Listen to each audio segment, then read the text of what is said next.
Programang ito ay rated SPG. Stricto yung patnubay at gabay ng magulang ang kailangan. Maaaring niyong masiselang tema, lengguwahe, karahasan, sexual, horror o droga na hindi angkop sa mga bata. Sa pagpapatuloy ng kwento ng FPJ sa Probinsyano, Bagong Yugto, March 16, 2022 episode. Ngayong alam na nga nila Albert de Vela at ang Black Ops na peking presidente ang nakikita nila. Kaya naman, tinanong niya si Madam kung paano nangyari yon. Ang tugon ni Madam, kailangan niyang gumawa ng paraan upang makuha niya ang kapangyarihan sa palasyo. Nagpasok siya ng kamukha ni Oscar, inayos ang mukha niya at siya ang dahilan kung bakit nagagawa niya ngayon ang lahat ng gusto ng Madam Lily. Ang totoong presidente ho nasaan?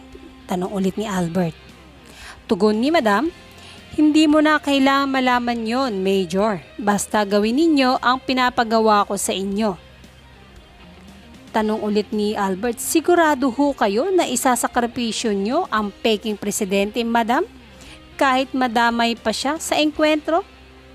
Ang tugon ni Madam, malapit nang matapos ang termino ni Oscar. Pagkatapos ng eleksyon, ako ang magiging pangulo.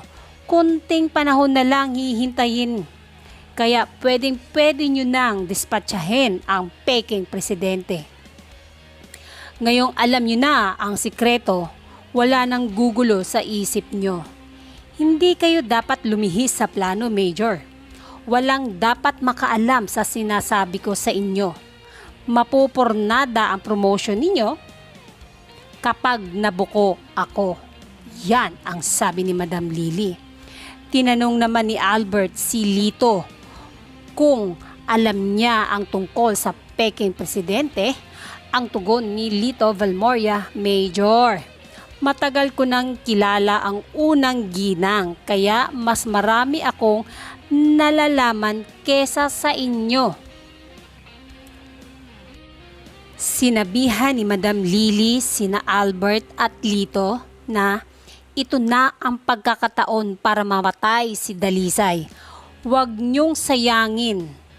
Paghusayan ninyo. Samantala, sa bagong mansyon nila Don Ignacio, kung nasan sila ngayon nagtatago kasama si Aurora, ang sabi ni Don Ignacio kay Aurora, mas secure tayo dito at ligtas dahil malayo na ito. Nasa liblib na lugar na tayo.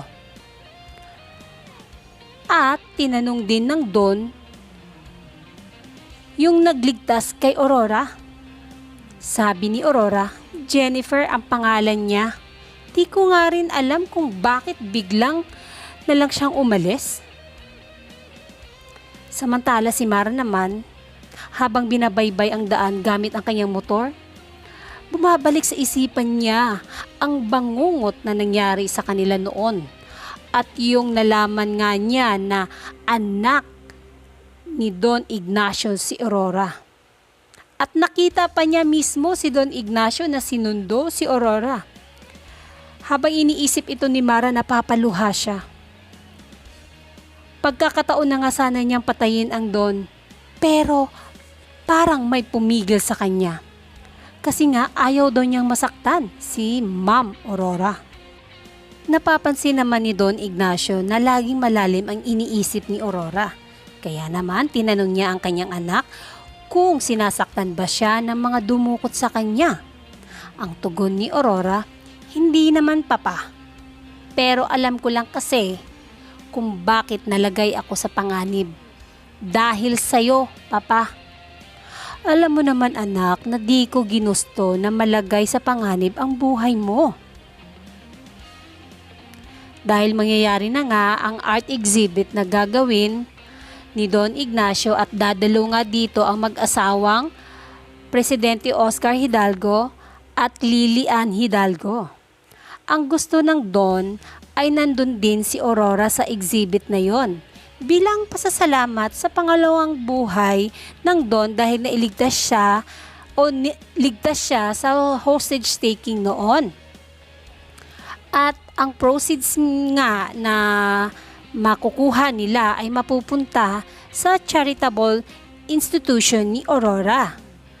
At para na din kay Aurora ang okasyon na yon. Ang tugon ni Aurora dito, dadalo ba kamo ang presidente at ang unang ginang?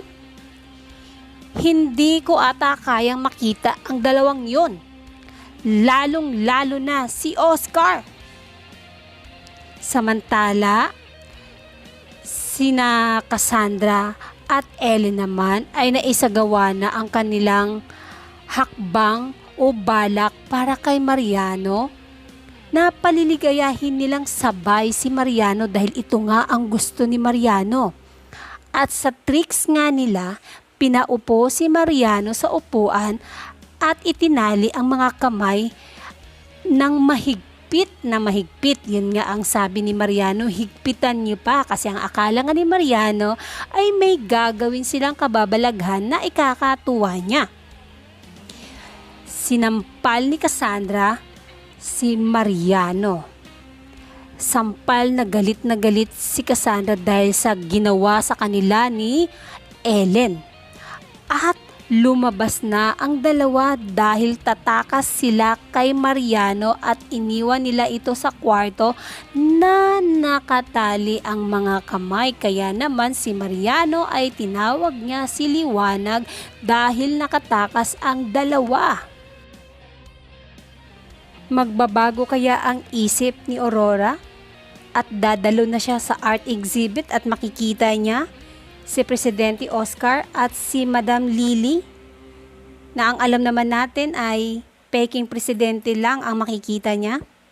At tuluyan na bang makakatakas o makakawala sa mga kamay ni Mariano sina Cassandra at Ellen? At yan ang pakaabangan natin sa susunod na episode, March 17, 2022. At huwag kayong bumitiyo sa gumagandang kwento ng FPJs, ang probinsyano bagong yugto.